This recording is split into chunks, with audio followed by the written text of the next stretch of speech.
Welcome everybody to another episode of Prem de la Creme. We've got a lot of matches to review. We've got a lot of matches to preview as well. Some early exits from the World Cup. We got the likes of Turkey and Haiti who are already gone. We got some other countries that have a lifeline, and we've got some other countries who have already secured qualification into the round of 32. To unpack all of this with me, we have an esteemed panel. I'm going to start off with Mr. Hamza TFE. How are we doing? I'm doing well, my friend. I'm absolutely boiling in this room, but I'm excited to talk football with you boys. As always, we're going to go down to his Chelsea compatriot. We're going to go Pav. How are we doing, Big Pav? I'm doing amazing.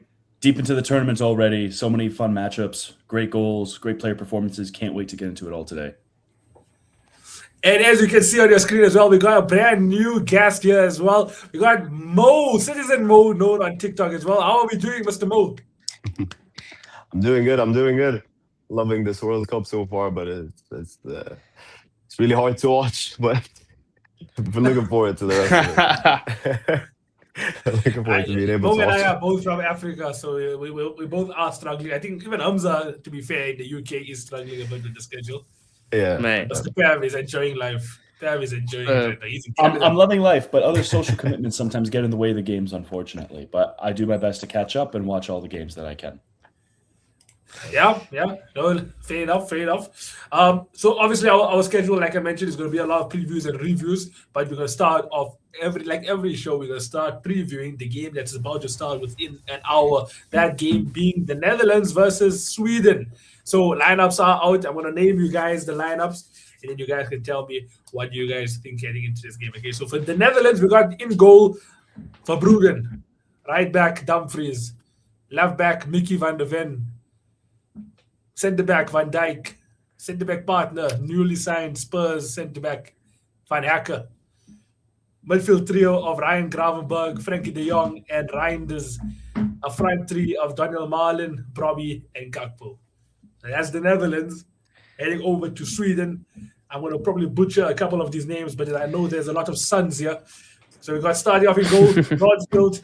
We got centre back trio of Hein, Lindelof, and Lager Bielke. I don't know if that's how you pronounce it. A midfield forward, a single forward of Karlstrom. We got Gudmundsson, Ayari, Nygren, Bern Hansen, and a Nailed centre it. back. Oh my word, I'm doing good. And we got a strike partnership of Alexander Isak and Victor Gyökeres. I should have low-key prepared that. But you know what? We survived that. So after hearing those two teams, right, I'm going to start off with Hamza. Hamza, what are we saying heading into this game? Yeah, I mean, first of all, fair play on the pronunciation. I was too locked in on sort of like how you say the names rather than the names. But no, man, I think it's going to be a really good game because Sweden were one of the teams when I saw them against who did they play? Tunisia. I know Tunisia had extenuating circumstances and problems with their manager and whatever, but they were clinical, man. Some of Ayari's goals were quality. And I think that front two, obviously, Gyökeres and Isak, if they're going to do anything, it's those front two that's going to be the guys that does it. I think they could be a handful. Honestly, I think they could be a handful. I like the fact Robbie's coming to the team. I mean, I know he played for Sunderland, but like I think he can cause problems to a lot of defense, just kind of like the way that he plays if the team's built kind of towards his strengths. But this could be, honestly, game of the tournament so far. Two pretty evenly matched sides. Netherlands maybe a bit slightly higher, but I think this could be anything. Genuinely, I'm excited to watch this game. Couldn't agree more. And I mean, Pav, what are your thoughts also, knowing your I was going to see if there's any Chelsea relations, but I don't think there isn't any of this. But yeah, what are your thoughts in there? I think no Somerville is interesting. Ronald Koeman dropping him after he had a very good performance against Japan. I think he may be saving him as an impact sub, or maybe there's a fitness issue. But I think the biggest thing with this game is going into it, I expect the Netherlands to win. They're the better team. But also, I came into this tournament not having a lot of faith in Sweden because of their form during qualification. The only reason why they did qualify was actually because of the UEFA Nations League coefficient, and they got basically a free playoff spot. That being said, they got it unfairly, but then throughout the knockout rounds of qualification, they looked quite good. Graham Potter came in for those matches, and against Ukraine, I was watching it obviously with a vested interest. They totally demolished us. And against Poland as well, they beat them very well. And I think that this is a very different Sweden team to the one that was floundering during qualifying. So they're going to be solid. I'm not going to give my score prediction yet, but I do expect the Dutch to win, but it's going to be close. And I think that Sweden will do better than I initially expected in this tournament. Yeah, and Mo, with Sweden looking like they will be, I guess, a bit more versatile in their shape also, having a back three that can turn into a back five. Do you think Netherlands, with their strike weaknesses, like this isn't the same Netherlands from all the years in the past with Kluivert and Van der Stroy and Van Persie, do you think the likes of Brobby, Gakpo, and Marlon can still penetrate Sweden today? Yeah, I'm not gonna lie, I'm rooting for Netherlands, if I'm being honest, but I think their team is really strong. Like when you were saying the lineup, just hearing the names, they're really, really tough to beat team. Like they have a really solid back line. I don't think they performed as well as I thought they would in the first game, but I think they're gonna do well in this game. I think it's gonna be a high scoring game because of Isaac and Gyökeres being in form right now, like off of last game. But I think it's gonna be a really good game. I think both teams are gonna do well, and I think it's gonna be a 4-3, a 5, like a really high scoring game.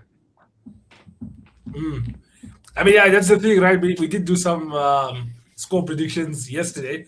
Hamza, if you wouldn't mind reminding everybody about what you believe this game is going to be from a scoreline perspective and why. I can't even remember what I said, but I kind of agree with Mo. I do think it'll be like, I hope it's like a boxing match where it's just like punch for punch for punch for punch. And You it said ends up. 3-2. For me, yeah, I think I said 3-2. I don't know if I said for Netherlands or Sweden, but like personally, I'm rooting for Sweden, man, because obviously a bit of the underdogs, but also like I'm from Newcastle. But I do still have love for Alexander Isak, so I'm hoping that Sweden get the job done, man, because it'll just make things interesting. Because I do think they performed really well against Tunisia, even with everything in mind in that game. Yeah, I'm gonna open up the floor to any discussions regarding this game. Netherlands and Sweden. Netherlands, by the way, for everybody watching, were my underdogs at the beginning of this tournament. And since 2026 has been the year of the runners up, running up and winning things, maybe, tonight would prove whether or not Netherlands can actually go deep into this tournament. I think it's the front three, man. The front three is the I actually thought quite the opposite, I'm not gonna lie. I thought Netherlands would be the team in Europe that would disappoint. And so far they have, but going into the game against Sweden, they have a good chance because I don't think the Swedish defensive line is really the best. So if they can do that against Sweden, I think they can prove me wrong because I thought they're going to flop this tournament. And so far they technically are. They drew a game so far. Yeah. Japan's a good test for Japan, they did take the Japan's a good lead team, twice in that game. That Japan obviously responded, getting equalizers, a late one to get the second, the 89th one. But yeah, no, I mean, this game will prove a lot because Sweden and Netherlands, on paper at least, you would think, okay, they kind of match each other. It's like, how will the performances be and how will the coaches react to this? Because Ronald Koeman also, it's not his first time, managing the Netherlands. Will he change things up? Will he actually? Because even in 2022, I thought he did. I thought the Netherlands did quite well. Obviously there was that game against Argentina, corruption game. There's a lot of people want to claim it, but the Netherlands did quite well in the last World Cup. So will they go far in this World Cup? That's the question. I think their attack, obviously, people are questioning it. But my other thing is when I look at them and I look at another team that's never won the World Cup that was considered a favorite going to this tournament, Portugal, it's pretty proportional. Their attacking options. It's just the midfield and the defense. How good are they? I like the Dutch's defense a lot. I'm a huge fan of Jan-Paul van Hecke. It actually hurts seeing him go to Tottenham. I think that's an amazing deal for them. Them getting Senesi, Van Hecke. If they can get a ball playing six, I think that they're really in business next season. Their midfield as well, Frankie de Jong, Tiani Reinders, Ryan Gravenberch. There's just different dynamics in there. Again, it's will Malen be hot? Will Crescencio Somerville continue his form? Will he be like a good bench option? Is Cody Gakpo a guy who scored a lot of goals in the 2022 World Cup? Is he going to show up? So it's one of those things where the draw with Japan, you look at it from a macro perspective and you think them drawing against a team from Asia when they're meant to be one of the favorites of the tournament, or one of the bigger teams at least. It's not the best, but Japan is also a really good team. They are one of the dark horses of this tournament. They are a contender to get into the quarterfinals, let's say. So, and they made some mistakes, the Dutch, but they were on top for quite a bit of the game.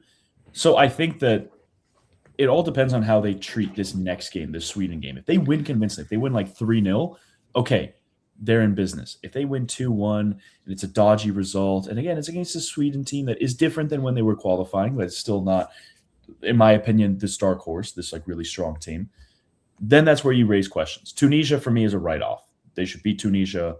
It'll be convincing. It's this one, I think, that's really going to tell you how good the Dutch team is.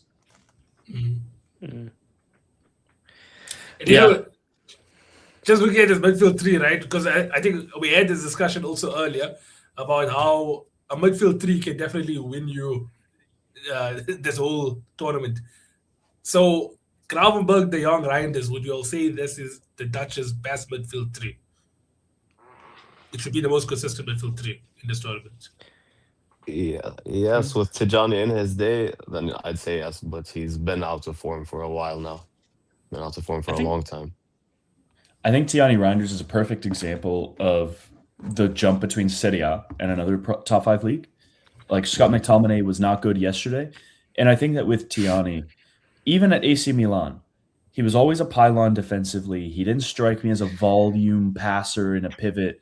He was an 8.5 that drifts into the box, that finishes off chances, and the rest is kind of supplement. It's kind of a bonus, but it's not something that you lean on for his game.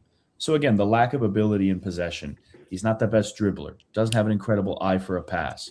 He, again, defensively, physically is not the best. But in the Serie A, because of the pace of the league and because of the quality of the league, he was still able to do those things. Like every footballer has that in their locker. It's just to what degree. So I think that's where in the Premier League, I think that's where in the World Cup as well, you're going to see he's an 8.5. He's a box crashing 8. That's what he is. And then also in terms of like, you know, the squad depth, obviously, you know, that might be the best front three, the best midfield three in paper. But, you know, they have the likes of Tarun, an experienced guy on the bench.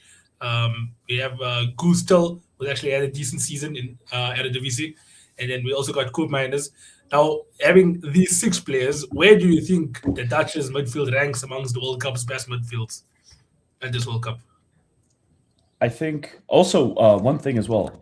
I don't know what happened, but I think Keith Smith was supposed to come along, wonder kid from AZ Alkmaar. I don't know if he got called up or not. I don't think so, which is a little surprising.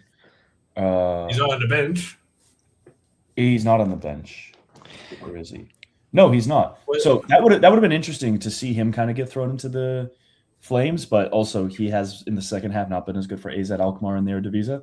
But I think that Portugal is better. I think Spain is better. I think you could even make the argument that France are comparable. They're better than Brazil. Rabiot. Rabiot is still here. Yeah, but It's Rabiot, like a B tier. I think it's Yeah. like a B tier midfield. It's decent. I mean, you're forgetting England as well. I don't want to be that guy. England, But like, England, yeah, England have a better midfield. it's Probably the most definitely it's like a expensive B midfield at this tier. World Cup. Who, England's? Yeah. Yeah, I mean, and for good reason. You've got 300 mil, like 100 mil level midfielders there. One that went to my high school. Shout out Elliot Anderson. And you got a manager that can actually put them together. Like, how crazy is that? I know we spoke about England Croatia on the last episode, but just to bring it up again, sorry, Pav. I watched that game back and I was just like, oh my word. That midfield performance was the best performance I've seen from midfield for England, like essentially ever, you know? And it's just like, how long do we have Southgate for? And then now we have a proper manager. This is what we've been screaming for, honestly. But yeah, I think in terms of midfields, it's probably like a B tier midfield, to answer your question. Mo, where do you think this I Dutch think midfield ranks? if you look at the best teams like Spain, Brazil, France, England, as we said, I think all their midfields are better than Netherlands. I don't think they have the best midfield, but on their day, I think if they can click, I think they're up there with these midfields. Like I think they could go, like if we put their midfield and France's midfield side by side, they could go like side by side with them. You know what I mean? Yeah, band for And band, yeah. yeah, band for band. And but they just have to be on their day, which they are not most of the time, if I'm being honest, from what I've seen them play, whether it's in the World Cup or beforehand. Yeah. Okay, let me go around the table then, asking you guys now for score predictions then for this game. It's going to kick off in the next 45 or so minutes. So, Hamza, we'll start off with you. I'll stick with 3-2. I'm going to go 3-2 Sweden. Sweden this time. Did I say Netherlands last time? Shit, I'm such a flip flopper, honestly. No, I'm gonna go Sweden, man. I'm gonna go Sweden. I need to see a little bit of this and a little bit of this. Okay, all right. And Mr. Pav. There's a lot of pressure from the last podcast episode where I made some banger predictions. So I gotta get these right. I'm gonna go with Comencia score. Comencia and getting the Spain Cabo Verde draw. Which I should have put on my predictions. I'm gonna go with 3-1 Netherlands. I think they're gonna go 2-1 up, or they're gonna go 2-0 up. Sweden will score, and then Somerville will come off the bench and grab a third to ice the game. And Mr. Mo. I was gonna go high scoring, and I was just thinking about what I said earlier, but I don't know. I feel like it could be a 2-2 or a 3-2. I'm gonna go with 2-2 just to be a bit different. I think they could draw, but I don't think we're seeing more than 4 goals in the game. I mean, I'm gonna say 2-1 to the Netherlands. I think, I don't think any clean sheets will be happening in this game. I think even for the Dutch, like, you got goal scoring threat even in the back. Like Van Dijk scored like about 9 goals or something this season already, and scored 1 already in this World Cup. So I think there will definitely be goals happening in this game. All right, that leaves the Netherlands and Sweden done. And now we'll have to wait and see. The game will definitely be kicking off as the show is still progressing. But now we're going to talk about some of the other games that have concluded from the last time we've all seen each other. And we're going to start off with Switzerland versus Bosnia. Switzerland winning 4-1. That one hurts. I was in the car listening to the entire game on the way to my brother's convocation. And we were just saying, Bosnia, hold on. But we also know that 4 points is enough to go through to the next round. So we said, we don't have to win this game, but if we can get anything out of it, it would be amazing. And then Manzambi, who should be starting for Switzerland, in my opinion, he opened the scoring, and then Muharemovic gets sent off. The floodgates open. But for Bosnia, it's not the worst result. Again, if they beat Qatar, they go through, in my opinion, because 4 points is enough. Pav is definitely going to be our expert in this fixture, but if you guys have any other things to contribute, please do. No, I mean, Bosnia, to be honest, I was watching them. They looked like they could hold on for a while. That first half, I'll be honest, was boring as hell.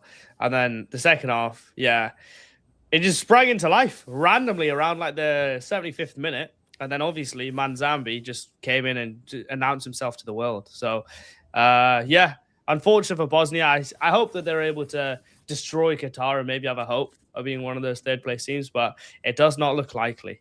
And Mr. Mo, do you believe that there will be any maybe upsets into this last round of the group stages, or do you agree?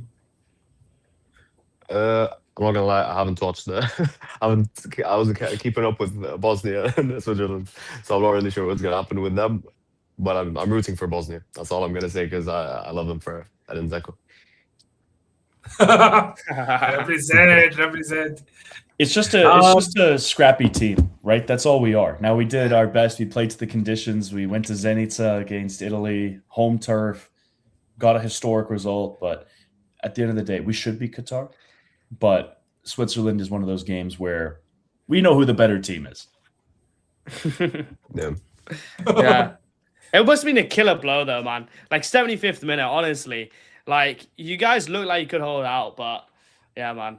It's unfortunate. I think the biggest takeaway from that game, Manzambi coming on and scoring, I think it's a race to the top for these World Cup teams for who is going to start. They're young, exciting, sparks that can make a difference on the pitch instead of just relegating them to these bench roles.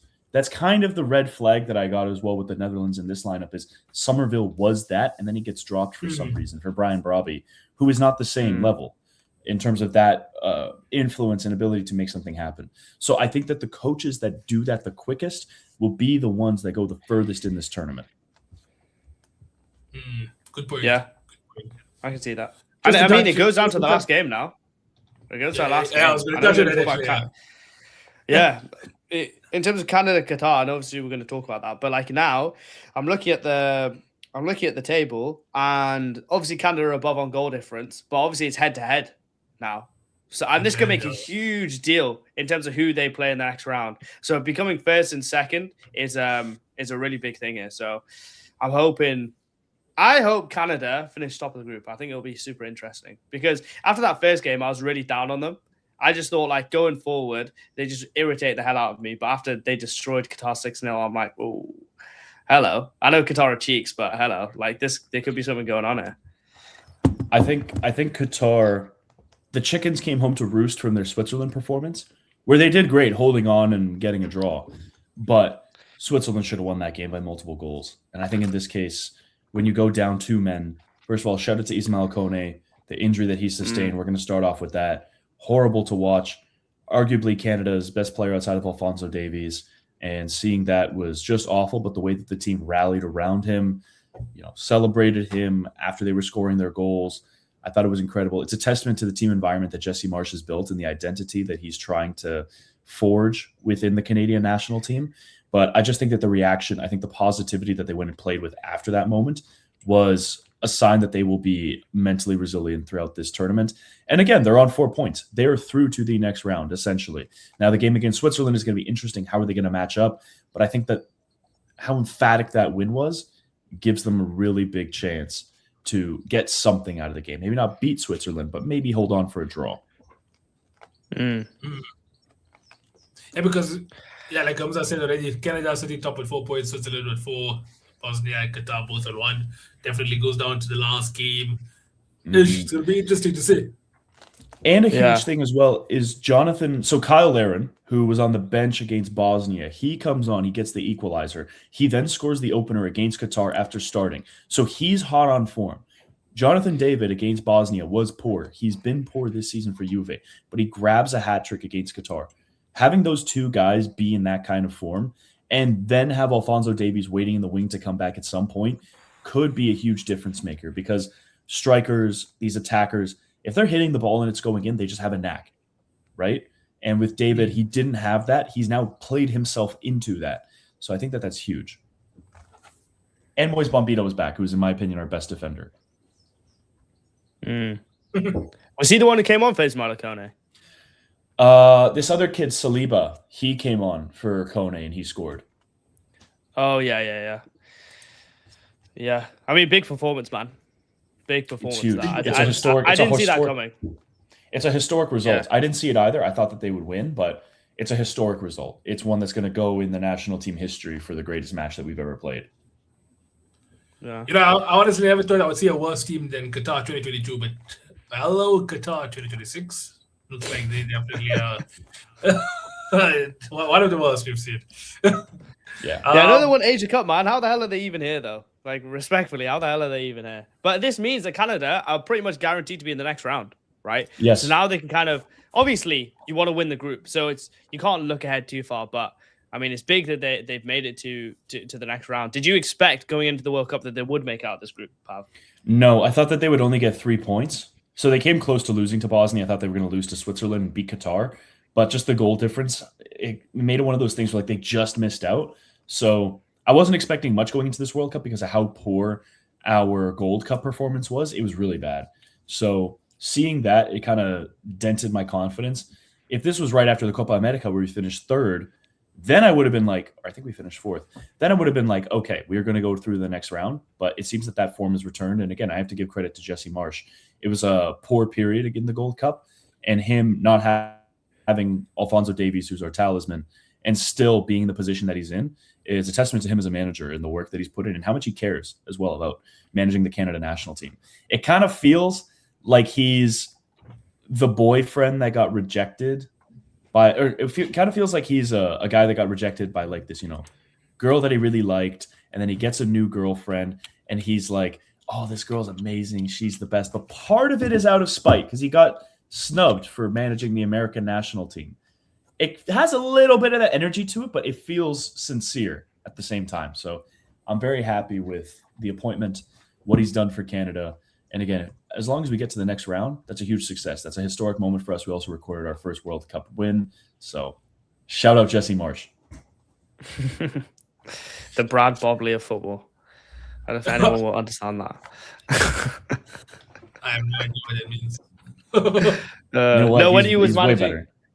yeah, when he's managing Leeds, there was a UK show called Soccer AM, and they did like a skit about him every week. They would call him Brad Bobley. Like, if you pass a ball, man, and you pass it to each other, and then they'll put it in the net, that's a goal, guys. So just put it in the fucking goal hole. That's what they used to say. So yeah, he's come a long way, man. Shout out Jesse March. He's come a long way. He has a European footballing education. That's the other thing, is he went through the Red Bull system. So it's not like he's, Mr. Oh, somebody's got to kick the field goal, man, or whatever. He's not Ted Lasso. That's the other thing, was he was compared to Ted Lasso a lot, and he's like, I hated that. Because imagine, you actually know ball. You've worked in Europe. You know how the top teams operate, and then you're being reduced to that. Yeah. It's inevitable, though. Because it's just lazy journalism, isn't it? And as soon as you fail, you have that right there. But look at him now. Look at him shine, my boy. Yeah. But yeah, I mean, we can move on then to Pev's neighbors, Mexico, because that was a big result as well. Because obviously me being South African, I would have definitely loved South Korea to get the win there. That way, South Korea could then rotate some players heading into our last game. But Mexico ended up getting the 1-0 win. Bev, just remind me, just tell me if I'm pronouncing this guy's name right now, but the head coach, Xavier Aguirre. I think it's Aguirre, but nailed it. Aguirre. He actually has a reputation, right, for those that don't know, of being a manager that helps keep like your mid to smaller teams afloat in their leagues. So he's definitely took that pragmatic approach into this game as well, allowed South Korea to have a bit of the ball. But eventually he does get the goal on the 50th minute, and then stays within the game, and that helped secure Mexico, making them become the first team actually to qualify into the round of 32. I'm gonna give it over to Mo here. Mo, do you think that? Yeah. I'm gonna ask you a question about South Africa. Actually, do you think South Africa have any chance, right, of making it into the round of 32? Because we have to now verse South Korea. See, I'm not gonna lie. I was rooting for you guys. Like I watched both games actually, both South African games. I was rooting for you guys, but it's just not looking likely, is it? I'm not. It just doesn't like the quality of football. I don't think they're playing as well as we've seen them play. I've watched a few of the South African League games this year, and I've seen the quality of the players, and it's just not up to standard in this World Cup. I think they could have done better in the opening game, that's for sure. And the last game when you guys lose, I forgot what you guys lose. The last game we actually drew, but I think you drew equalized at like the 80th minute through a penalty. Yeah. I don't think, unfortunately, you don't make it out of the group stages. I'm being honest. I'm not gonna stop believing, but I don't know. So crazy the quality to say that. on display. The what? No, that's not crazy. That's not crazy to say that. I think it's a fair assessment. Yeah. But yeah, because now South Korea will have to. Let me just confirm this. But I think South Korea, they have to win in order to secure their spot still. Because if South Africa, if they don't pick up a point, they'll probably finish third. Yeah, if they don't pick up a point, they'll finish third. Yeah, and pretend they can finish last. Because if Czechia beat Mexico and you beat them, they can finish last. So they're definitely coming in with a vengeance, man. Definitely going to come against you. But I think that an open game with a team that wants to play might actually suit Bafana. I think that could be you'd definitely be underdogs, but the style of play might help a little bit. Because firsthand we like to go long. We like to go long. Oh my! Don't get me started. Don't get me started on that stupid goalkeeper that you have. Don't get me started on him pumping it long for no absolute reason. Don't get me started on that.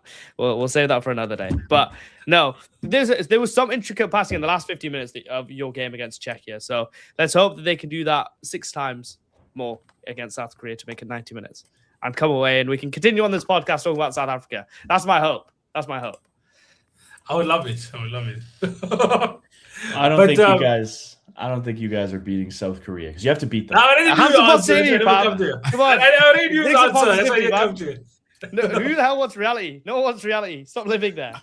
They're a decent side though. Like it's a really hard side to beat. But, Yeah. To be fair, right? Like Mo will know also because of like club level football in Africa. Like majority of this side, it's made out of Sundowns players, and then Pirates players as well. Yeah. But the Sundowns players are actually African Champions League winners now as well. Sundowns just won the African Champions League, right? So it's like there's definitely quality. You're talking about a continent that has the likes of, like the Morocco is also there. They have a lot of good players coming from the Moroccan league, the Egyptian league as well with Al Ahly. So it's like these are African players. They know how to play football, and they actually there's a bit of an arrogance to them as well because there was an interviewer that asked one of our players, "Don't you feel like these players? How does it feel playing with other players that have been playing in the Premier League and other big leagues in the world?" Then this African guy responded and said, "We're also one of the biggest leagues in the world, so I'm playing my level." So I was like, "Ish." I was just like, "Hey, okay, calm me down." Mo's like, I'm sick of that. Mo's so sick of that statement that he just left. But now let's move swiftly. Then let's move swiftly to the USA. Soccer beats soccer because apparently Australia also calls it soccer. But yeah, the USA with a 2-0 win makes them go top of their table, 6 points ahead of Australia with 3 and Paraguay with 3. Turkey make an early exit from this World Cup. I mean, we can combine it because with the USA. Because the Turkey played earlier this morning against Paraguay and they lost to Paraguay. So USA winning Australia 2-0 and Turkey losing 1-0 to Paraguay means that USA qualify and Turkey get knocked out. I had Turkey winning this group just because I thought that they were just because I thought they had the more talent. They also played the US recently. I think they beat them as well, 2-0 or 4-0, one of those score lines. And just when I watched them against Australia, how slow they were in their passing and in possession. It was ridiculous. The Paraguay game as well, they were against 10 men. Almiron getting sent off for doing this gesture while talking to a player. I like how there's no scruples about sending off somebody for that, because if you're going to implement a new rule, you have to stick by it. But Turkey just felt disjointed. When I was looking at their lineup, I was really reading it out, and I was like, okay, they got Can Uzun, they've got Çalhanoğlu, they've got Karaoglu, who I like, Yildiz, they have Güler. Kerem Atatürkoğlu is like a decent little player. And yet, again, it felt as if there was no identity. It feels like if there was no urgency. It really felt bad. And I think the fact that they went out and they're going to come in 4th in this group is insane. I mean, I ran the numbers. Just for my own video, but let me share it with you guys. So across these 2 games, Turkey played in the World Cup so far, a combination of 62 shots in total, 13 of them being on target, 101 touches in the opposition box, 7 big chances created, 1,194 accurate passes, and an average possession across the 2 games of 75%, 0 goals. I don't think they generated really good chances. Really unlucky, but also their chance generation was poor. Like against Australia, they need to break this team down, and it's all long shots. It's all pot shots. Yeah. You're not going to break down teams consistently by doing that. You face 2 counter-attacking deep block sides. They've been doing since the Euros, though. Like that's how they played in the Euros, and they did well. I think they've just kept on going that way, and it's just not worked out for them right now. Like I thought they would be underdogs as well, but they've just done nothing. I think the worst we can ever say is Turkey are underdogs. Now we just need to have no expectation. You call them dark horses in the tournament, was? Let's not forget. I did. I said Netherlands. I've been saying Netherlands. Who said? Someone said Turkey there. I swear it was you. I remember you said, "Oh yeah, don't call them dark horses, but I'm going to call them dark horses. I swear you said that. We'll Get the run through club. tapes. Get the club. Yeah, give me I the don't know, We'll club. but run through the tapes. yeah, man, it was pathetic. It was pathetic, to be honest. They go and do the whole like closing down the bridge over the Bosphorus in Turkey. They can't shut that down. Have about 1 billion escort guys with them. Take them to Turkey. Take them to America, and then that like perform like that. It's just, it's sad, man. It's sad. And bro, Paraguay had 10 men, and you couldn't like create anything. You couldn't even get a draw. It's just pathetic, really. But yeah, man, Turkey in an international tournament at the moment are just not very good. So imagine our I surprise. know, man. Listen, I called them dark horses in Euro 2020. I remember that. I think And everyone think I did. remember this. I think everyone did. Yeah. I called Denmark. I could see that coming a mile away, I'll be honest. That one in 2021, I could see that coming a mile away. But yeah. Yeah, man, pathetic. I feel bad for the Turkish people though. I've been to Turkey a couple times they deserve recently, and better. they're so passionate. They love their country, they love their team, and it's just like this is what you give them constantly. Oh my god. They're fanatic as well. They're fanatics. Yeah, mate, So they're I don't know. mental. Yeah. So I don't know how safe those players are going to be when they're heading home. I'll tell you that much. I got to watch out. Especially when the likes of like Fenerbahce versus like Besiktas and stuff, because there'll be a lot of players there representing those clubs. But I wanted to transition back then to the USA. USA obviously winning Australia puts them top of their group, 6 points, with a goal difference of +5. Right? What is going on with America? Because as it stands, they will be versing Bosnia in the round of 32. Then they'll be versing, I think it's Czech Republic or Australia in the round of 16. Then possibly, I think it's Ghana, Uruguay. Those were like the main two teams. The other teams were like quite beatable. America could have an easy route to the semifinals of the World Cup. Where do you think America will end up this World Cup? I think they're gonna go far. I think it's showing with teams that got tactical managers in this tournament, like Tuchel with England and Pochettino with the US. I think they're doing really well with their respective squads. Given England obviously has a really decent squad, but if we look at the American team, you wouldn't expect them to do what they're doing. So hats off to Pochettino for first of all pulling that off. And I think the home advantage for all three hosting nations is really helping them out because they're all doing really well, above expectations even. Yeah. So I think America goes far, and I think with the other two hosting nations like Canada and Mexico as well, they're going to do well for the rest of the tournament for as long as they keep going. Yeah, no, it'll be interesting to see.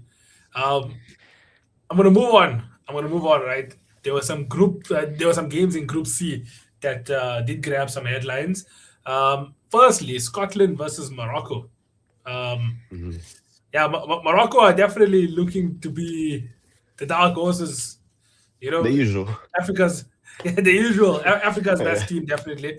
I believe the entire lineup. Let me just make sure not a single one of them were actually born in Morocco, but it just shows that all of their development is coming from the likes of Spain, France, Portugal. So is it really the best team in Africa? Is it really? Did France really win the World Cup in 2018? But Mo, I wanted to ask you, how far do you think Morocco will then go? I think Morocco could go really, really far. I'm liking, even though I think the whole of Africa has a bit of beef with Morocco at the minute, but I think it's nice seeing African nations do well in tournaments like these, like just the World Cup. But it's nice seeing them do well because comments like from people like Jamie Carragher just piss me off. I'm not gonna lie. So I love it when the teams are actually doing well. We've seen it with Congo, we've seen it with Morocco, obviously we've seen it with Egypt so far.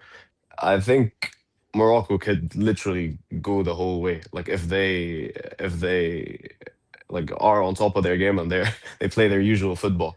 What stops them from beating the likes of who's even the best team in the tournament? Like they could beat Spain, they could beat England, they could beat France if they actually play their football and if they defend really well for the 90 minutes. They could potentially go far, but it's just a matter of if they're gonna do it or not. Like if they're gonna lock in, basically. Yeah, and Hamza with the possession of 59% for Morocco to 41 of Scotland, and then also beating Scotland in terms of the amount of shots on target. Did the Scottish disappoint you in any way, or do you think it was? Yeah. Yes, they did. Yes, they did. If Scott McTominay wasn't so greedy, Morocco would have left that game without winning it. Because towards the end of that game, last 15-20, I understand Scott McTominay feels a lot of pressure from Scotland. Obviously, Serie A MVP, meant to be basically their best player.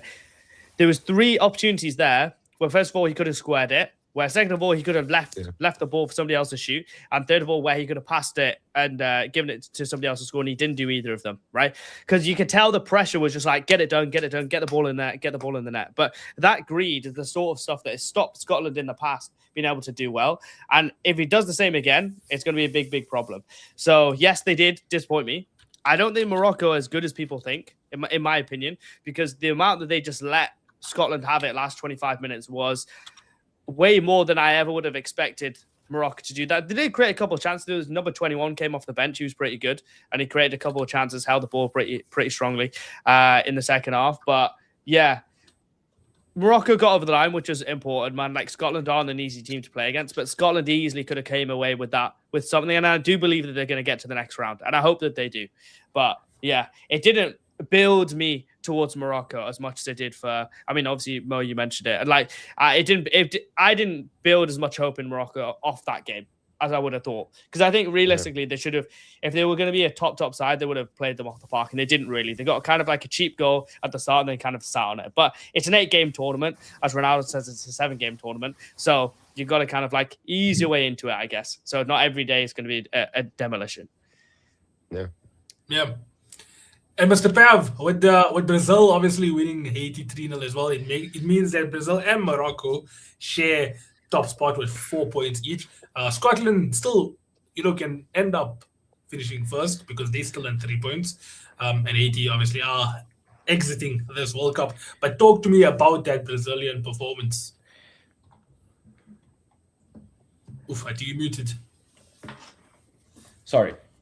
Brazil will go as far as Vini Jr. will take them. I think all the questions that we've had of him regarding whether he's going to step up for his national team is being answered emphatically right now.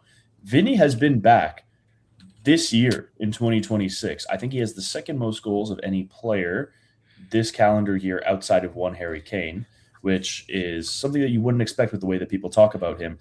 He also has more GA in World Cups since 1986 than Romario, than Ronaldinho, and Kaká. So he has World Cup pedigree that he's showing. He also performed very well in the Champions League throughout his career. He's Mr. Clutch. He's Brazil's superstar. It's not Neymar. Neymar is there almost as a distraction or lack thereof. Ancelotti brought him along so that they wouldn't be asked at every single turn, where is Neymar? Where is Neymar? But they will go as far as Vini will take them. He is a bona fide superstar. He's a top 3 player in football. I think at his peak, he's top 2, right? He should have won the Ballon d'Or, in my opinion. And I think him stepping up, I think that if they have a formula where Cunha is stepping up too, I know that Rafinha had to come off. That's okay. You have Ryan. Use that as an opportunity to bet in the young players. Forget about Luis Enrique. I think that Carlo needs to find the formula. He will make the changes necessary. I thought him still starting Paquetá was actually a little dodgy, but Paquetá got an assist. So in general, yes, it's only Haiti. But a win 3-0 is better than losing or drawing or scraping by. And also, Vinny's an emotions player. He's very tuned into how he's feeling. And if he's feeling great, he will play great and that'll continue on. Whereas if he hits a cold streak or he gets frustrated, that's also going to be worse and worse over time. So I think that with Vinny, he's confident. If he's firing, if he's playing at his peak, he's going to look good. Yeah. Because I've said countless times on this show leading up to the World Cup, there's players with the most pressure, right? I know people talk about Mbappe. I don't agree with that narrative at all, right? So I've completely taken away from my mind. But the 2 players that have the most pressure is Ousmane Dembele and Vinicius Jr. Like, Vinicius Jr. was probably so happy that Neymar came, right? Because then it's like, I don't need to do anything for Brazil. But now, not only is the pressure there, but he's answering that pressure and he stepped up to it. And even the balls he's playing in behind to Rafinha at the start of the game was very direct, exactly what their plan was to do. But yeah, I think in terms of Brazil, I was very low on them. That game, I know it's just Haiti, but they got the job done and they did it very, very impressively, in my opinion. It does make the last game between Brazil and Scotland a tasty one, in my opinion, Yeah, man. because I cannot tell you confidently who walks away as the winner there. I Probably think Yeah. that Brazil have got it. I thought that Brazil have got it just because Scotland, they didn't look good against Morocco. They didn't look good against Haiti.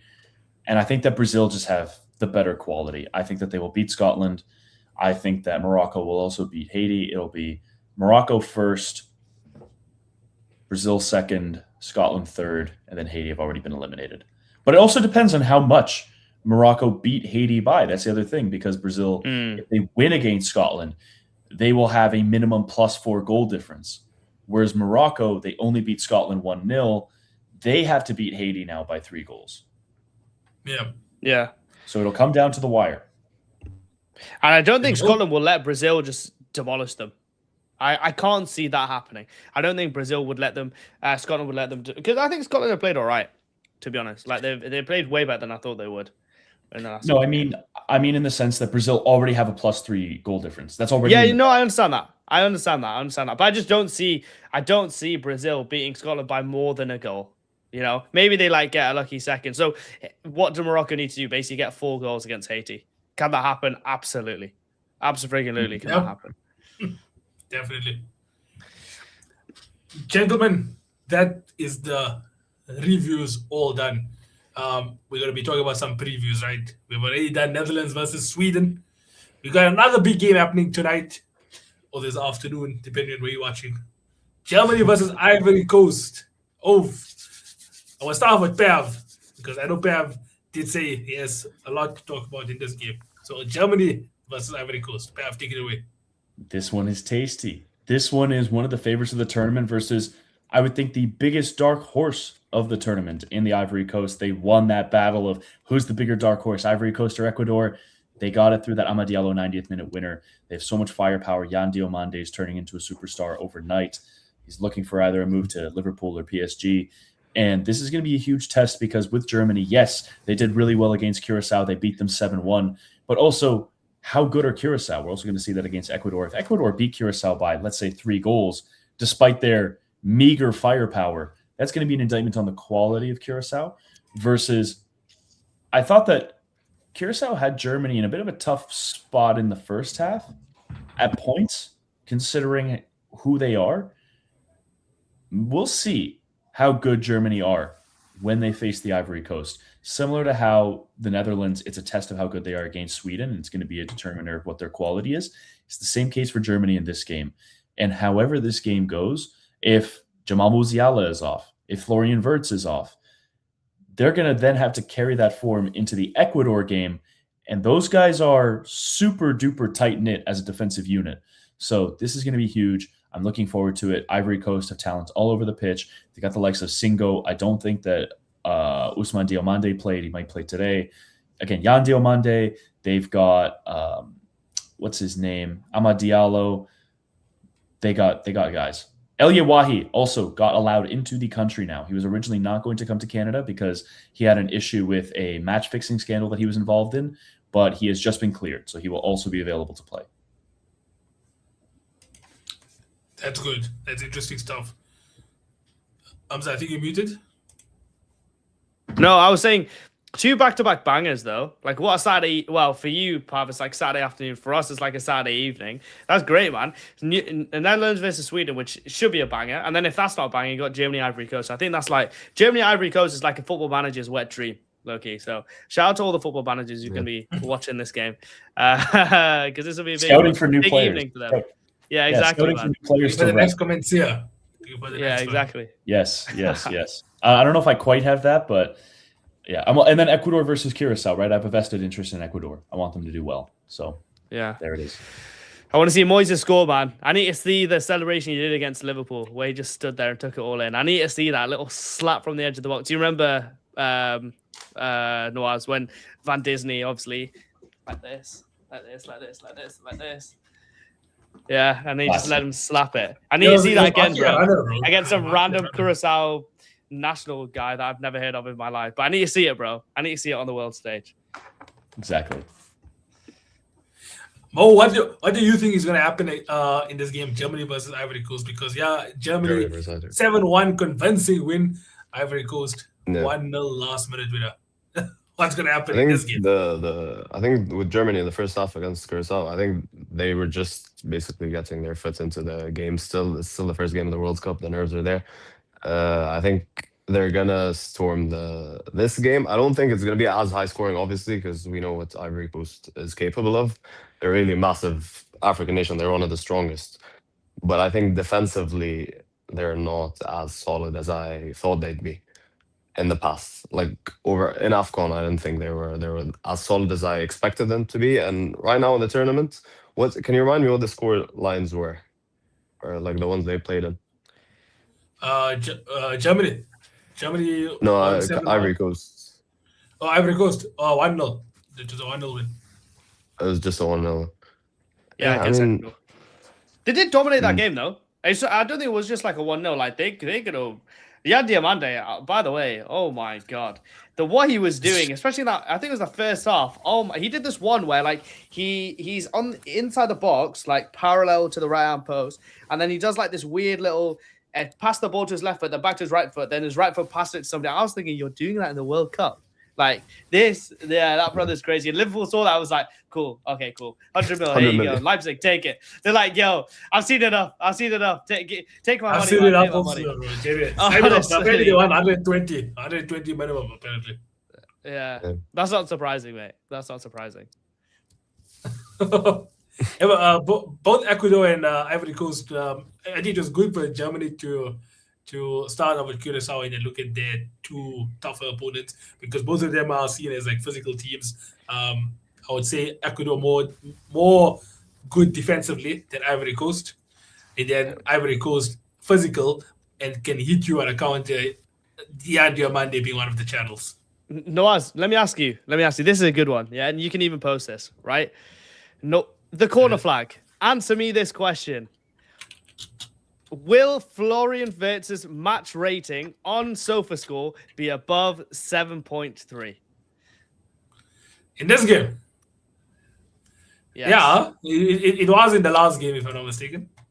So it was again. You're this completely game. saying yes. Florian Wirtz's SofaScore rating will be above 7.3 for his game against Ivory Coast, against a proper team. I would believe so. Is he starting? I don't know, but yeah, if he does start, I think he'll.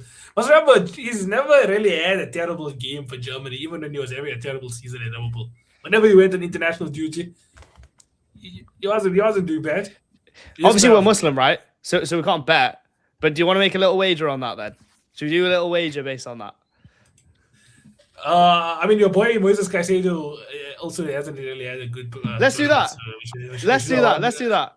Whoever gets the higher rating has Whoever, to do like a 30-second speech on Prem Creme, like hyping up the other guy, right? So actually, Oh, you forget was in Moises Caicedo. Curacao, mate. Yeah. You If we get was Moises in Curacao. Caicedo, if Florian Wirtz gets more than 7.3, I'll do it. And if he has less, you have to make a video saying, I denounce the signing of Florian Wirtz. He's not the right guy for Liverpool. He's just not that great of a player, and I just can't see it working out. Word to that effect. You have to kind of shit on him a little bit. But if you're so confident he's going to get 7.3, I'm going to give you a really good video in terms of like, yo, Florian Wirtz is the guy. I was wrong. Like, it's all on his slot's fault. He's amazing. I think So- you should say. I think Thomas Tuchel not picking Cole Palmer was the best call he could have ever made because Cole Palmer is actually overrated. We can do that. We can do that for another one. But I'm saying for this Florian Wirtz one, let's keep it Florian Wirtz, just for Florian Wirtz, right? Are you willing to accept that? You praising Florian Are you willing Wirtz? to accept- It's just that's just people will say in about 12 months' time. No, this guy knew ball because Florian Wirtz is actually gonna have a good season. Well, next season. if you're so confident, you're bro, investing let's in make your that own. bet. I'm just yes, but let's keep yours at like Cole Palmer. I'm chosen. No, I would rather do because it's Florian Wirtz. Let's keep it Florian Wirtz. We can do a Cole Palmer one as a side thing, but I don't mind doing the Cole Palmer. But I think let's do a Florian Wirtz. Like I one. told you already, this is you You could investing maybe in say some that good ball knowledge. Florian Wirtz is better than Cole Palmer. Some would say. I would even say that. You could say I would that. even say that, bro. That's just true though. That's true though. It is Bro, not. if- Come on, man. Let's take the bet. Let's take the bet, bro. Okay, wait. Let's redefine the bet again. So Shake my hand. Florian Wirtz needs to have a 7.3 rating in this game. Let's you say he's gonna have more. Let's put a clause in there. If he finishes, if he goes past the 60th minute, he has to go past the 60th minute. Bro, stop being a weird man. If he's good, he's good. If the guy's why do you get injured? Bro, okay, if he gets injured, yeah, fine, whatever. Like, but I'm saying you obviously we're saying he plays the whole game. If he gets more than 7.3, I'll make a video gassing up. If you do, if he gets less, you have to be like, our ball knowledge was incorrect. I don't know that much about Florian Wirtz. He's just not that good. I don't know why we signed him. Arnie Slot, rah. You have to go on like that. But if you're confident on your ball, you don't need to worry about your side. You don't need to worry about your side of the bet. You can just worry about mine because you're obviously going to be right. You're doing right? the forfeit, man. It's also. Let's do it. Cool. Yeah. Okay. Let's shake hands on that. Sick. I'm saying it's easier if you're the side backing Florian Wirtz because if he grabs a goal or an assist, it can even be like a little pass like last time to Mecca, and then Mecca just lasers it. Yes. The odds of you getting a higher score for an attacking player is actually easier because the midfield players they don't get the same level of GA. No, the only thing I was talking about is the fact that Hamza can't really say he's a good player because he is going to become a good player. So it's not really a punishment.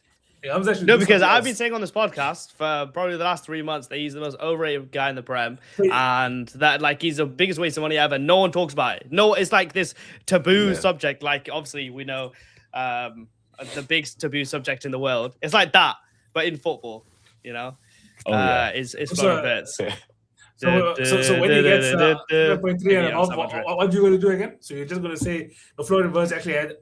I want you to actually say Florian Wirtz had a top 5 debut season in Premier League history. We've already shook on it, bro. If he gets less than 7.3, you'll denounce him. If he has more than 7.3, I'll say, yeah, Florian Wirtz, he's the guy. I was wrong. That's the bigger thing, bro. That I'm say that I was wrong. Cole Palmer. You have to say you have to say it's better than Cole Palmer. Yeah. Because you praising him after a good performance. How is that even a forfeit? Because he'll have a good performance. No. I'll say I was wrong about him. Because remember all the things I said when at United when he shut the bed and he didn't want to do anything. Do you remember that? Praising yourself. Okay, fine. I'll praise him. I'll praise him. I'll praise him. This is the part of the bet where you need to people need to make you question it. Like, is he really saying this out of his own heart, or is he saying this because this is a bet? That's how bad it needs to be. Don't worry. People will say that for good me video. because I'm not gonna be a scammer and scam you. I will do a good video on Florian Wirtz if he has more than 7.3, and you have to do a good one if he has less, right? Which is 99% gonna happen. But so I look forward to enjoying that video. And you have to obviously you've already made a video. Let's not forget you already made a video denouncing Florian Wirtz when you went to that shop in South Africa and said, "Oh yeah, this is a 007 shop. This is the Florian Wirtz shop." You denounced your own player. Let's not forget that, bro. You literally denounced Netherlands are 1-0 up. Netherlands are 1-0 up. Brian Robbie. Oh, and just like that, dropping Somerville was a good call. Bye. Right away. Really well worked goal as well. Pass through, threads Gakpo in. Gakpo just ball across the face of the box, and Robbie just finishes. Classic. Really well worked goal. Good stuff. Okay, let's go through the rest of the previews, but firstly, let's just get some score predictions then for Germany versus Ivory Coast. We'll start off there with Hamza. Let me bring the order back. There we go. I will go for 2-0 Germany. Pav. I'm going to have it. I think it's going to be a fun game. I'm going to go 2-2. Ooh. Mr. Mo. I think I'm going to go for 3-1. I think Germany score and then Ivory Coast equalize and then Germany bounce back, just like their first game. But just the 3-1, not the 7-1. I'm going to go for, I back a 2-2. But I'm going to say maybe Germany have a bit more defensive power. So 2-1 Germany. 2-1 Germany. 2-1. But Ivory Coast will be knocking. They'll be knocking. Okay. Next up, we got Group E neighbors, Ecuador versus Curacao. We did touch on this slightly. But you guys can give your score predictions and maybe a few more comments. Yeah, fries in the bag, bro. Ecuador to run out. Easy winners here. I doubt it'll be more than 3 goals, but yeah, I'll go 3-0. I'm going to say 2. All right. 2-0. Don't have faith in Ener Valencia.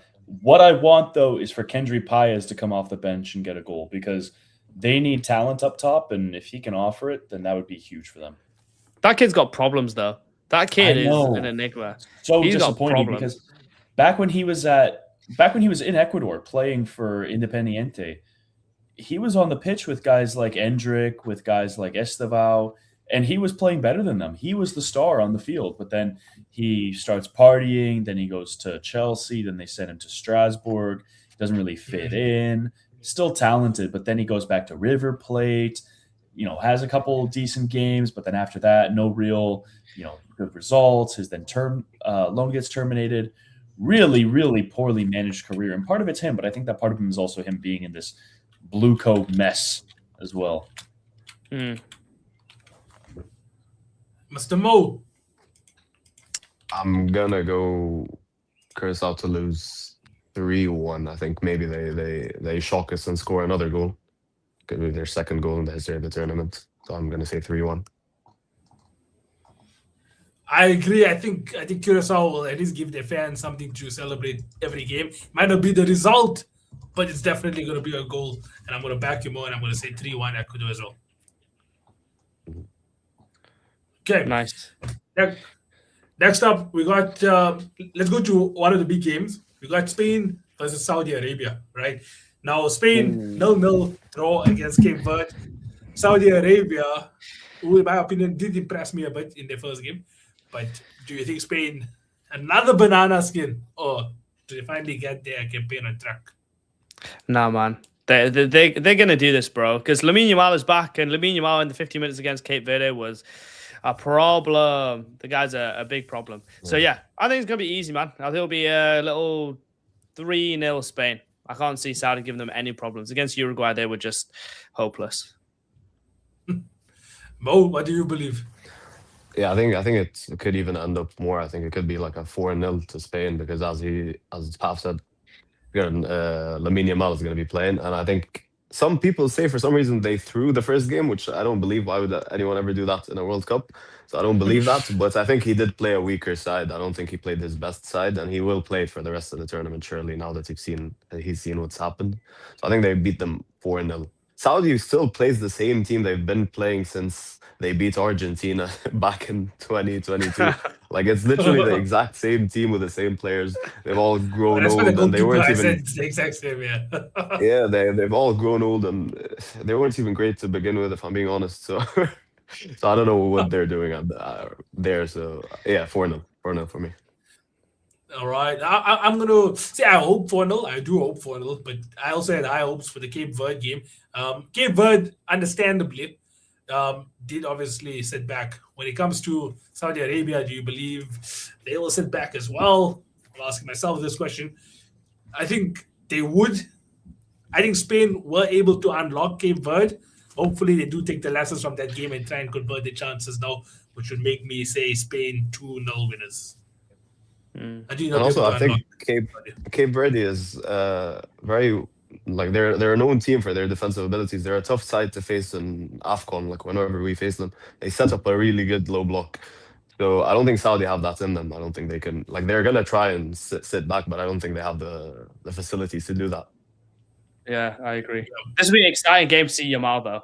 Like, I'm forget the Cape Verde game, bro. Like, this is a superstar landing on the World Cup stage. I know he played a little bit, but I can't wait to see Lamine Yamal just ball out in the World Cup, bro. Like,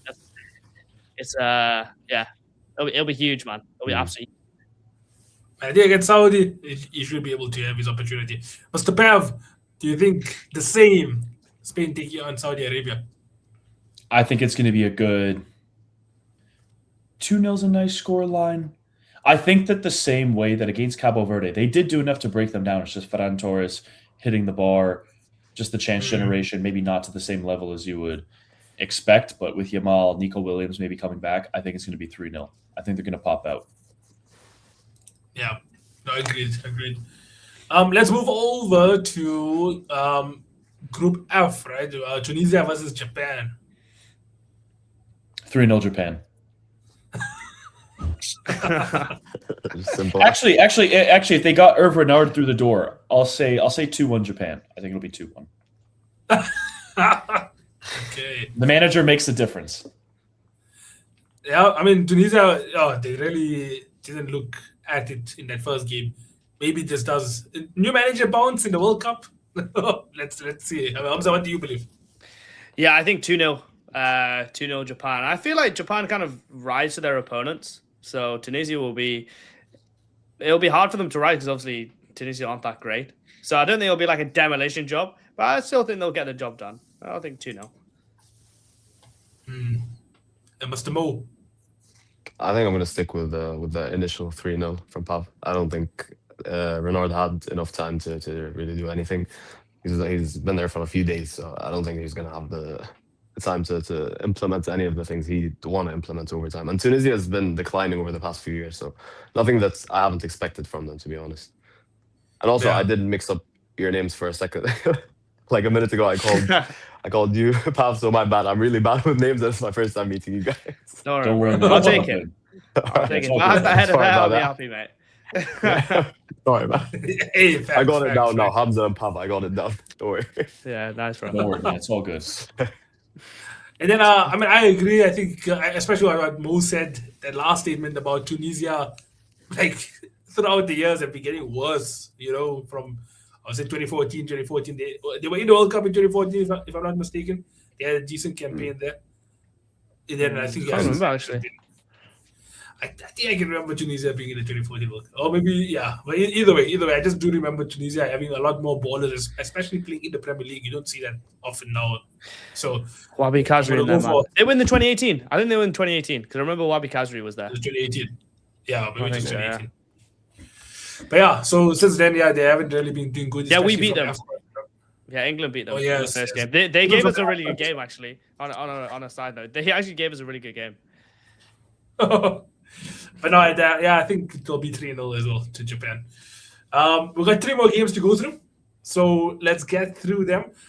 Belgium versus Iran, Group G.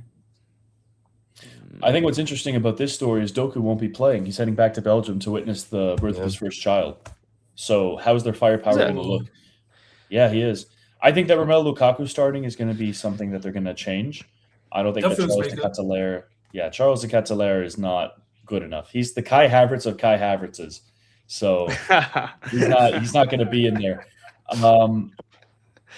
I think that they've got enough. I think with Iran, I would be a little bit concerned. Them going toe to toe with New Zealand isn't a good thing. I think that they should have beat New Zealand in that game. And see, the Netherlands might score again. No, shot blocked. I think them going toe to toe with New Zealand is an indictment rather than a testament to their quality. So I think that Belgium, I think they'll get a slight 1-0. I said that as well against Egypt, but I think they have enough. If they can't beat Iran, especially considering, again, the unfortunate circumstances that they're going through, I think that there is going to be major alarm bells. Yeah. Thumbs up. What, Pav? What happened to that guy from Ajax? Why wasn't he selected? I've been actually meaning to ask you that. Mika Guts? Yeah, he wasn't taken. Yeah. I don't know why. He wasn't injured. He didn't have any sort of disciplinary issues. He just wasn't selected. That's so weird. Because I tried to search it up and I was thinking, what? That was the guy. I think we were going to do a show on dark horses. He was going to be the reason why I was going to say Belgium with the dark horses. But Yeah, he was going to be one of weird. my players to keep an eye out for, and instead he's just not taken at all, which is an absurdity. Yeah. In this sort of game, it would be amazing for him to play, but Amazing. yeah. He's just I a think guy that Belgium you will wanna still run play. out winners. I think Belgium will still run out winners in this game. Egypt did give them a good game, but yeah, I think Belgium will win this. Let's go for a 2-1. Mo, having seen the Belgium firsthand. I'm not gonna lie, I was expecting a bit more from Belgium facing us. I was going into the game hoping that we'd draw with them, and I left the game really pissed off that we didn't even get a win with more than 1 or 2 goals. So I don't think they're as good as people think at all defensively. Attacking wise, they missed quite a few chances, so I'll have to give them that. But defensively, they're not there at all. But as Pap said, Iran going toe to toe with New Zealand isn't really a testament to anything. So I think it's gonna be a 1-1. I'm hoping it's a 2-1 Belgium, but I think it's gonna be a 1-1. Oof, that would be Goal interesting. alert. We got some news from Jeff Reeves. Jeff Reeves. Yeah. Pat is reporting that Brian Brobby has scored a brace. Oof. Nice little goal. Imagine. Good pass. Everything looks onside. Great ball across the box again, and Brobby just sticks a toe out. It just rolls into the bottom corner, past the goalkeeper. The goal has been confirmed. Brian Brobby has now scored 2 goals at the World Cup. Ronald Koeman's adjustment pays off. Let's go. Steve Book. It was a good touch as well. Yeah, bro, that first goal, the way he held up, Brobby, man. Even though he plays for Sunderland and he scored on Newcastle, like in the last minute, I can't help but love that guy, man. I actually can't help but love him. He reminds me of me. He's like a 5'9", short, stocky, strong striker. I gotta play like him. You know what? Hopefully this bodes well. Again, last week I played so poorly. Everybody did, but I played so poorly, so I gotta up my game. I gotta take this as inspiration. Cheers, Jeff. Yeah, man. Study his game. Study his game. Good stuff, though. Yeah, probably. Okay. Like, if he can score a hat-trick, the people are saying Ronaldo should be responding to Messi. Well, probably has picked up the call. I always think of how special it is for these players to score, right? No matter who they are, no matter how highly you rate them, seeing whoever score a World Cup goal, like that's you forging yourself into immortality in football history. So it can be whoever, but I just think of like how many players haven't scored a World Cup or been to a World Cup, or how few goals they have. And you see somebody like, let's say, Brobby Popoff get 2 goals. You see Jonathan David score a hat trick. It's like you get to, for eternity, say that you did that. It's incredible. That's the magic of the World Cup. Yeah, man. Yeah, incredible. We got 2 more games to go. Obviously, the last one we're going to be saving for more, but we got Uruguay versus Cape Verde. So this is still regarding the Spain-Saudi Arabia group. Uruguay versus Cape Verde now. This could be interesting. I think this could be interesting, right? Because you could just see, okay, Cape Verde had 1 good game and then that's them done, right?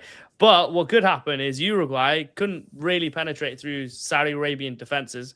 Could the same thing happen again? And Cape Verde did have a couple good chances, but they were like lacking that last bit of clinical edge against Spain. I think that this, out of hope, I'm going to say that Cape Verde have a magic win and beat the Uruguayans and win this game by 1-0. And that's hope, but I think I can see a world where that happens. I think it's going to be 1-1. I think it's going to be 1-1. I had Cape Verde finishing second in this group, so I think they're going to beat Saudi Arabia. But Uruguay's attacking options are so bad. I was reading through the lineup, and I was like, who are these people? The only attacker that I could recognize was Maxi Araujo and Federico Valverde, but he's playing right wing. That's another red flag as well. Yeah. That's another red flag as well. When you're reading through a national team and you have this like player that is known for their versatility, it's kind of the David Alaba problem, in my opinion, where David Alaba is a left back, but because he's this versatile technical player, they put him as like the central attacking midfielder. And I go, wait. This is a problem. This is an issue. If you're a team and you're doing this, red flag instantly. My thoughts of you plummet. So they're doing that with Federico Valverde. I don't think that it's a good idea. I think they lack attacking options. I mean, who's the manager again? Marcelo Bielsa. Sorry, his name escaped me for a second. I almost said Tata Martino. Marcelo Bielsa is doing the best he can with the crop of players that he has, but I think that Cabo Verde is going to be too strong. They're going to get a 1-1. They're going to score their first goal of the tournament, and the legend of Ojinha will live on. 12 million followers now, or 30 million followers, man. That's more. I swear, that's more than that's more than a lot of top level players, mate. I'm pretty sure it's more than Harry Kane. Yeah. I genuinely think he's got more followers than Harry Kane, I think Harry Kane is like 16 mil. That'll be a good one to VAR check, but yeah, Vozinha, man. And you know what he did? Do you see what he did? He followed so many Insta baddies straight after that game. Oh, did it? Yeah, man. He follows like 2,000, like 500 of them, just like Cape Verde's like finest. And all the comments are just like, mate, we're all the same. And I was like, that's so true. But he's just like all of us for real. He's just like all of us for real. That's hilarious. I think actually he has overtaken Alisson. I think he's the most followed goalkeeper, if I'm not mistaken. He's overtaken Alisson. I don't know, Courtois as well. And I think Neuer was he 12 million good? Was he actually 12 million good? You know what I mean? I watch back. Apparently, decent, but 12 He was mil. good. He was good. He was good. there's a Brazilian YouTube channel or Twitch channel actually that is helping broadcast the World Cup, and they pull insane numbers concurrently. I think concurrently, last week they had 11 million people watching their live stream, right? So then one of the guys there said, go follow this guy, go follow him. And then if you have 11 million people concurrently watching you, it's like incredible stuff. Obviously, you'll get the traffic. But yeah, Vazilia, his life has changed, bro. Because even from a personal standpoint, it's like when you have so many people now on your brand deals, you know what I'm saying? Like there's so much attention on you now. So Vazilia, at 40 years old, his life has changed because he kept a clean sheet against Spain and Ferran Torres. Again, has more story of followers. the World Cup. He has more followers than Cole Palmer and Enzo Fernandez. So I'm pretty sure he's got more followers than basically every Chelsea player, which is unfortunate. Yeah. But anyway, the games are won on the pitch, not on social medias. Yeah. So, but everyone go So follow Mo, what do Vazilia, you believe there? What do you believe, Mo? Well, I think I was rooting for Cape Verde because I've seen them in AFCON the past couple past couple tournaments, and I like the way they play. I think that they're really hard to get by with their defensive line, and they're really good on the counter as well. They just lack that last touch, like just that finishing player. They don't have that. I think they have who's their striker? Is it I forgot who he is, but he missed a couple of chances against Spain. Could have had Yeah. some more goals in that game that they could have scored, but I think they got unlucky with their chances. So I think they're gonna potentially win 2-1. I'm gonna say 2-1. I'm gonna believe in them. Cape Verde. You know what? Yeah. It'll be the fairy tale of the World Cup so far. I think if they can avoid the defeat against Spain and then winning Uruguay. You know what? Uruguay don't have the tales to best attacking options, as you guys said. They should have done it against Saudi if they had the capabilities. They would have shown us against Saudi. So I don't think they get past one of the nicest or like the best and the most solid defensive lines I've seen in this tournament. Yeah. So maybe that's how They've got to stick to what they're good at, though. That's what I'd say against Uruguay. so- Almost take Yeah, it the same exactly. as Spain. And just like, because they did create chances, man. And that number 20 for Cape Verde, it's funny because the World Cup makes you not to know any football player's name. You just know the number. Like, I know the Yeah, Morocco exactly. guy 21 was good yesterday. I know Cape Verde number 20 was good at holding the ball up and turning. But it's that last little bit. If they can connect that last little bit, there's a real opportunity here for Cape Verde to do something in this tournament. Yeah. Which is why it all Right. fairy tales a spark, and I'm going to say 2-1 also. Yeah, who would have thought? Who would have thought before this tournament that Cape Verde would go further than Bafana in the World Cup? Me. We I didn't literally even know thought that. yet. Guys, I We didn't literally know yet. thought that. Yes, the answer is me. But we didn't even know yet. Now because of that, I hope Cape Verde lose. You know, I was meant to go to Cape Verde this March, but then I looked at like the flights there, and like it looks so remote. Because like off the west coast of Africa, it looks so remote. I was like, bro, if anything dodgy happens here, I'm screwed, mate. Like I can't get anywhere. I can't swim. You know what I mean? Now mine's swimming like 10,000 miles. I'm done here, bro. But yeah, shout out Cape Verde, man. Beautiful country. I wish I could have gone. And then the last game is going to be New Zealand against Egypt. Egypt, they've never won a World Cup match. Are they going to get their first World Cup win against the lowest until ranked this game, team hopefully. this World This Cup? is where we're gonna get Oh, our I'll win. start off with you. I won't lie to you. I have a lot to say. I'm not gonna. This like we have an Arsenal gene in Egypt, basically, where we do well in the big games, and then somehow whenever like you're supposed to win a game, you're supposed to go in there and put a massive score, and you just don't. So everyone in Egypt is very pessimistic about the whole thing, but I'm optimistic. I think we have a really good squad. 100% Egyptian as well. I'm just saying. So they did really well against Belgium. I wasn't expecting it. If I'm being honest, I wasn't expecting it, but they did really well. And our manager, he's Egyptian as well.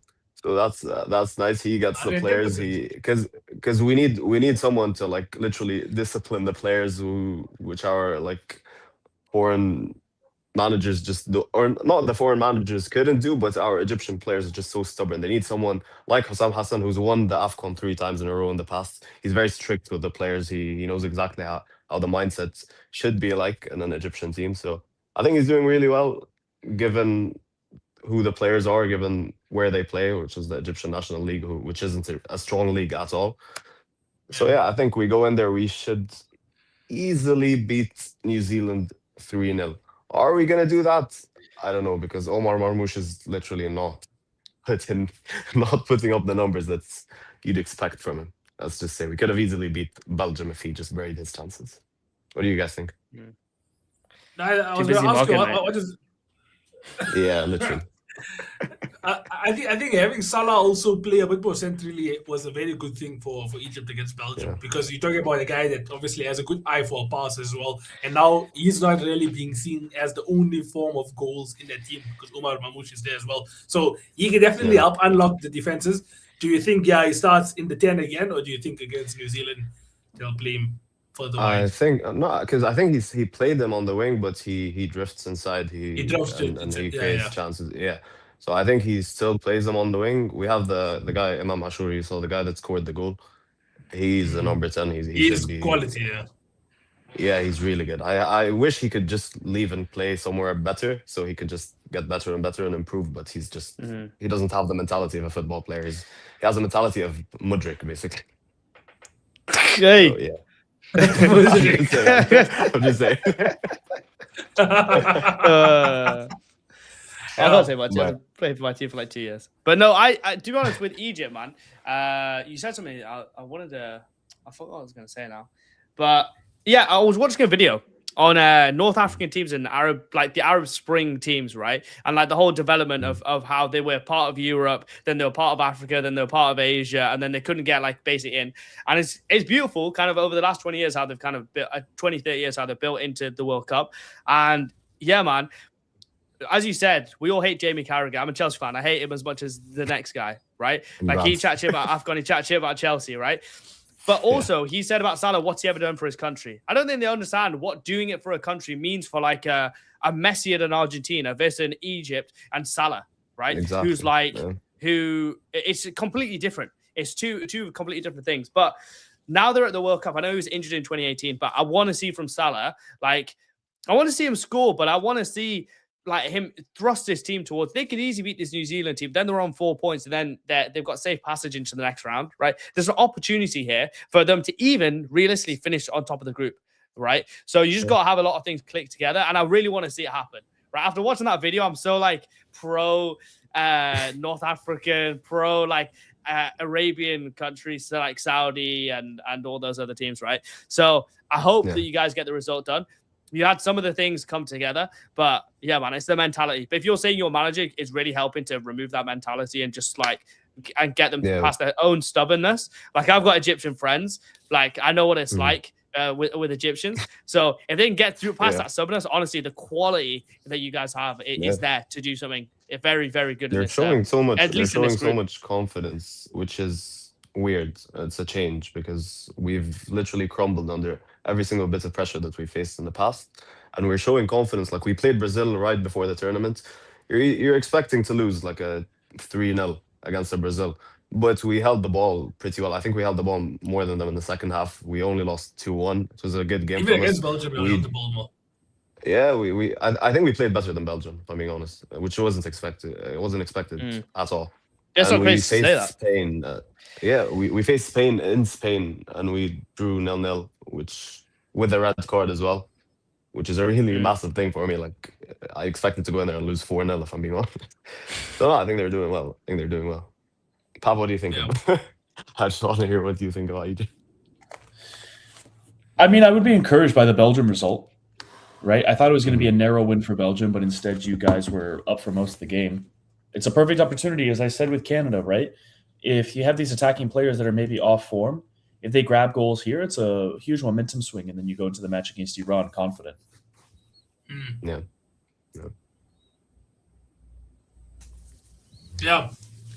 So did all of us give our score predictions? Let's start off with Mo then, and then we'll come around.